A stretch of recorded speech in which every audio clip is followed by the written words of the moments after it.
शहर की एक ऐसी हृदय विदारक घटना जिसने भी सुनी उसका यही कहना था कि घोर कलयुग आ गया।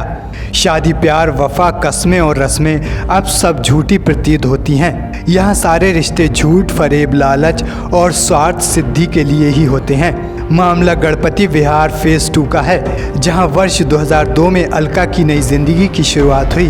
बेटी साक्षी को लेकर अपने पति सुधीर के साथ अपने नए घर में प्रवेश किया। यहाँ उसने अपनी जिंदगी के हसीन पल संजोए। इस बीच एक बेटे वैभव को जन्म दिया। जिंदगी बड़े प्यार से कट रही थी, लेकिन शायद अलका की गृहस्थी को किसी की नज़र लग गई और पति ने 2007 में दूसरी शादी कर ली और तीनों को छोड़ दूसरी बीवी के साथ बरेली में रहने लगा।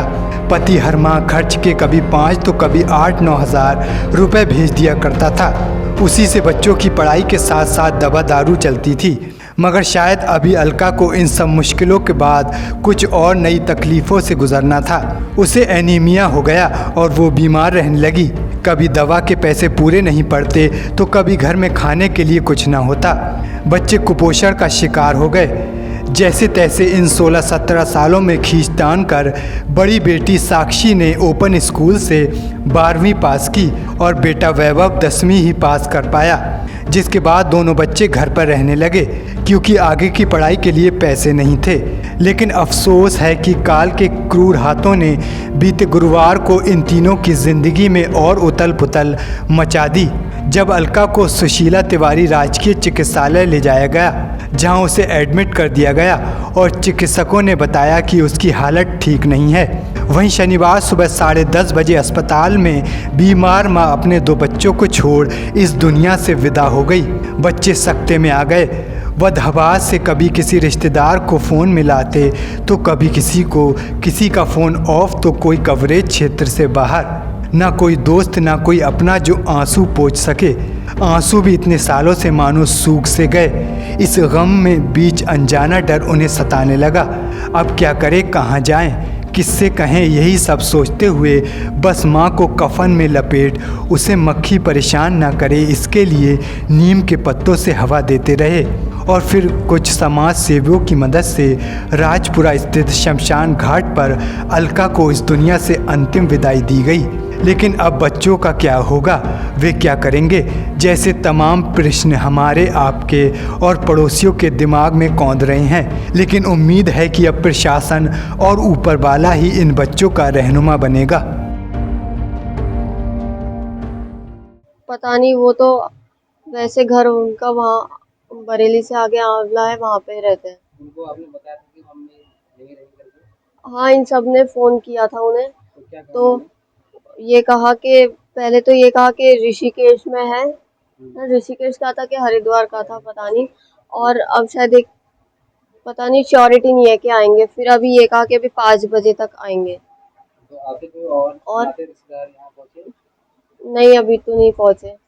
वो जो मम्मी के वो है, मामा है, हम उन्हें नाना बोलते हैं, तो उन्हें फ़ोन किया तो उन्होंने कहा कि मैं नहीं आ सकता, मैं आंध्र प्रदेश से आगे हूँ, किसी आश्रम में सेवा के लिए गया हुआ हूँ। मैं कहा आप आ जाओ फिर भी, तो उन्होंने कहा हम नहीं आ सकते हैं। और मौसी का फ़ोन स्विच ऑफ जा रहा है। मैंने कहा आपके पास कोई और नंबर हो तो दे दो। उन्होंने कहा कि नहीं, और कोई नंबर नहीं है। मैंने कहा और रिश्तेदारों को बता दो, कह रहे और किसी से कांटेक्ट नहीं है। कितने भाई बहन हैं आप लोग? हम कितने भाई बहन हैं आप लोग? हम 2 हैं। तो आपको अभी हेल्प कौन लोग कर रहे हैं? कौन आया है यहाँ पे हेल्प के लिए, मदद के लिए? ये सब लोग या आसपास के लोग हैं? तो अभी देखभाल आप दोनों भाई बहन के लिए मकसद कर रहे हैं, कितना टाइम हो गया? जब से मम्मी की तबीयत खराब है। क्या हुआ था मम्मी को? मम्मी को ना वैसे तो बस ब्लड की परेशानी थी। मम्मी का हीमोग्लोबिन कम हो जाता था, तो अभी 3 दिन पहले भी यहाँ बेस हॉस्पिटल में गए थे हम, वहाँ पे ब्लड चढ़वाने के लिए। तो वहाँ पे चढ़वाया था, वहाँ पे उन्होंने जल्दी चढ़ा दिया था। तो डिस्चार्ज करके जब घर लाए थे तो रात से मम्मी की तबीयत खराब होने लगी। मम्मी कुछ बोल नहीं रही थी और अपना बैलेंस भी नहीं था कुछ। तो अगले दिन सुबह को हमने कहा कि मम्मी चलो हॉस्पिटल चलो अब। तो मम्मी को हमने तैयार कराने की कोशिश की, लेकिन मम्मी को बिल्कुल बैलेंस नहीं था। हम 2 ही थे बस घर में, तो मम्मी नीचे ज़मीन पे ही लेट गई थी।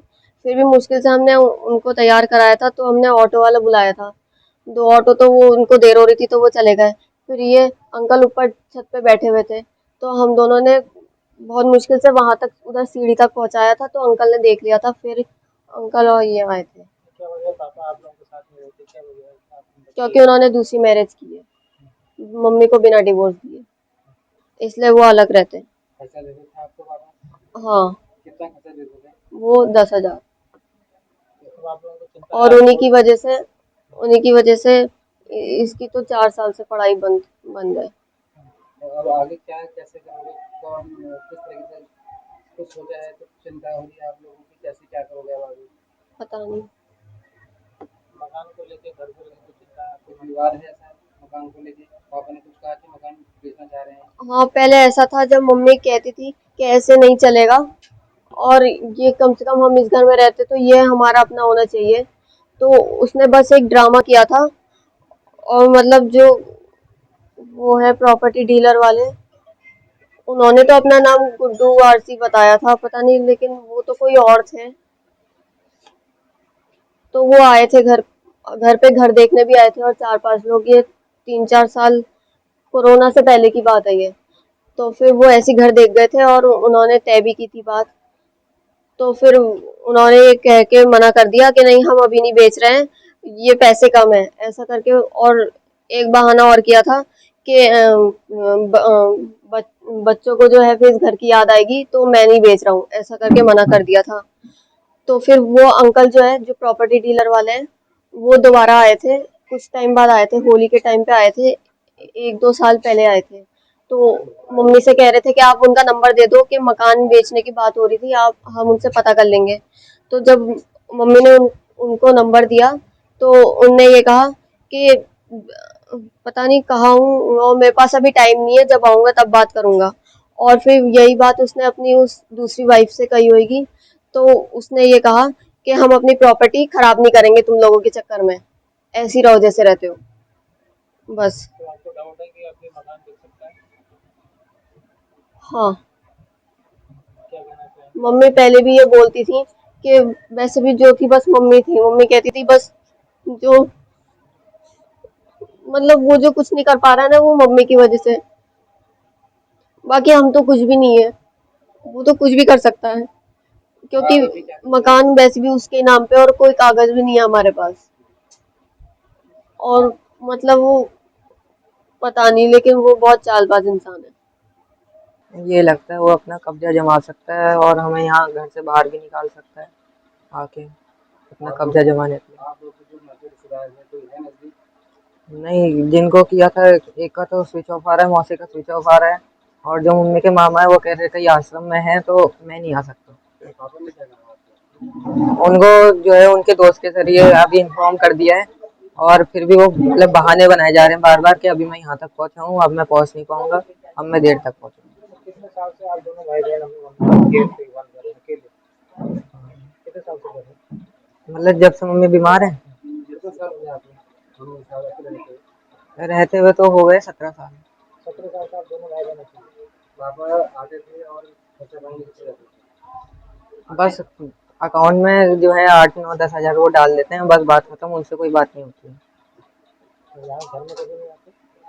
घर में बस आए थे, 4 साल पहले आए थे, बस कोई बात हो गई थी तो उस वजह से बस आ गए थे। और अभी फिर 2-3 महीने पहले भी दोबारा कुछ बात हुई तो उन्हें बुलाया, वो कह रहे अपने आप हैंडल कर लो, मैं नहीं। मुझे तो बहुत डर लग रहा है क्योंकि मम्मी ने ही हमें संभाला हुआ था। मेरे को आज सुबह सूचना मिली कि ऐसे ऐसे एक लेडीज हैं, कोई उनकी डेथ हो गई है सुशीला तिवाड़ी में, जिनका स्वास्थ्य खराब चल रहा था काफ़ी समय से। तो कुछ लड़कों के माध्यम से मेरे को सूचना मिली, मेरे पास फ़ोन आया, तो मैं हॉस्पिटल गया। हॉस्पिटल जाके मैंने देखा वहाँ तो कोई था नहीं, नाते रिश्तेदार कोई नहीं था। फिर इनकी बॉडी घर लेके आए, यहाँ बर्फ़ वर्फ लगा के यहाँ रखी। हमने कोशिश करी काफ़ी इधर उधर फ़ोन करने की, तो पता लगा कि इनके हस्बैंड जो हैं इनको छोड़ के जा चुके हैं काफ़ी साल पहले, अराउंड 16-17 साल पहले। उनको कोशिश करी गई, फ़ोन करा गया, उनको बात करने की कोशिश करी इनसे, तो उन्होंने कोई रिस्पॉन्ड नहीं करा, कि पक्का नहीं बताया मैं पहुंचूंगा नहीं पहुंचूंगा। कहा कि मैं पहुंचूंगा, फिर बोले कि नहीं मैं नहीं आ पाऊंगा, मेरा कोई दोस्त है, कोई वो मुरादाबाद से आ रहा है। अब वो भी सुबह से चले हुए 8-9 बजे से, कभी कहते हैं मैं बिलासपुर पहुंच गया, कभी कहीं पहुंच गया। अभी थोड़ी देर मेरी पहले भी बात हुई आधा घंटा पहले, तो बोले मैं रुद्रपुर पहुंच गया, आधे घंटे में आऊँगा। अब मुद्दे की बात यह है कि ये दो बच्चे हैं, रह गए हैं खाली, पीछे एक मकान है, मकान इनके पिताजी के नाम पे है। तो जायज़ सी बात है कि अब 17 साल से जो आदमी साथ नहीं रह रहा है, अगर बच्चों से मोह प्यार होता तो बंदा छोड़ के नहीं जाता। बहरहाल जो भी था छोड़ के चले गए, जो भी है। लेकिन अब ये है कि किसी तरीके इनका भरण पोषण का जो है वो सिस्टम बन जाए कोई, और इस मकान पे किसी तरह रोक लगे कि बच्चों की अगर मर्जी हो तो ये बिके, नहीं तो ना बिके। क्योंकि अगर ये मकान बिक गया तो इनके पास कोई सिर छुपाने की जगह है नहीं, और हालात आपने देखे ही हैं, पढ़ाई उनकी छूटी हुई है। मुझे नहीं लगता कि खाने पीने को भी कुछ है, कुपोषण का शिकार लग रहे हैं बच्चे, आपको देखे, आपने देखे अभी वीडियो में। और वो दिमागी हालत भी उनकी मुझे लग नहीं रहा कि वो उनकी ठीक है, दिमागी हालत भी उनकी बच्चों की मुझे लग नहीं रहा सही है। काउंसलिंग की जरूरत है उनको, साइकेट्रिस्ट की जरूरत है, जो मैंने देख के जो रीड करा है। तो बस यही है। बाकी फिर हमें पता लगा तो हम सब लोग, हमारा क्लब है, हिमालयन ऑफरोडर्स भी है, और रेड क्रॉस संस्था के ये भाई साहब हमारे चेयरमैन है, हम सब लोग आए। हमने कहा देखो चलो देखते हैं, अब इनका संस्कार कर रहे हैं, हम ले जा रहे हैं इनको। क्योंकि सुबह से हमने कोशिश करी काफ़ी, कोई आ जाए, लेकिन आया कोई नहीं अभी। हमें अभी इन लोगों से पता लगा कि यहाँ पे एक लेडी एक्सपायर हो गई, उसको कोई है नहीं देखने वाला, तो हम इनको अभी क्रीमेशन के लिए राजपुरा घाट ले जा रहे हैं, और आगे जो भी इनको हेल्प होगी सारी हेल्प करेंगे। जो भी डीएम साहब से मिलेंगे, या कोर्ट से भी, जो इनके मकान इनका बाप बेचना चाह रहा है, तो बच्चे इसमें रहें, आगे कैसे रह पाते हैं, उन चीज़ों में इनको हेल्प आउट करेंगे। राशन से लेके जो भी चीज़ होगी उसके लिए हम यहाँ आए हुए हैं। अमन शर्मा ने मुझे फ़ोन करा कि यहाँ पर ऐसा मृत्यु हो गई लेडीज़ की, अस्पताल से लेकर आए उनको। उनके 2 बच्चे हैं और इनका आदमी आज 17 साल हो गए, हमने देखे नहीं कि 4 साल पहले आए होंगे वो, लेकिन बच्चों को खर्चा भी ऐसे देते थे जो इनका पूरा नहीं हो पाता था।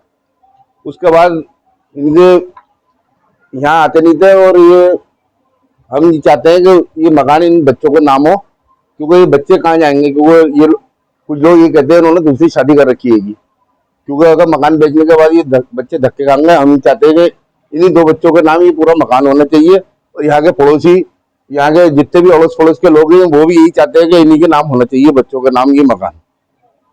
ये बताइए समाज इस तरीके से घटनाएं बढ़ क्या कहना चाहेंगे? ये देखो आदमी की बहुत बड़ी लापरवाही है। अब ऐसे लोगों को सरकार को दंड देना चाहिए, क्योंकि ये 17 साल से बच्चों की देखभाल ही नहीं कर पा रहे। इन्होंने, इनकी वाइफ बहुत परेशान थी, इलाज नहीं करवा पा रही थी, इतना पैसे नहीं था इनके पास इलाज कराने के लिए।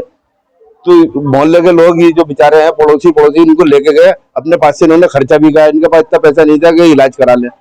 तो हम ये कहना चाहते हैं कि इनके बच्चों का नाम मकान हो, और इसमें जो है अधिकारी भी इसमें सपोर्ट करें इन लोगों का, क्योंकि बच्चे हैं, नाबालिग बच्चे हैं, एक बालिग भी है लड़की, लेकिन वो आएंगे, उसी के नाम है मकान, कल वो बेच के चला गए तो दर दर की ठोकरें खाएंगे। इसलिए मैं चाहता हूँ कि डीएम साहब भी इसमें कोई ना कोई निर्णय ऐसा लें कि जो बच्चों का इस मकान में रहे और इनकी सरपरस्ती बनी रहे इसी मकान में।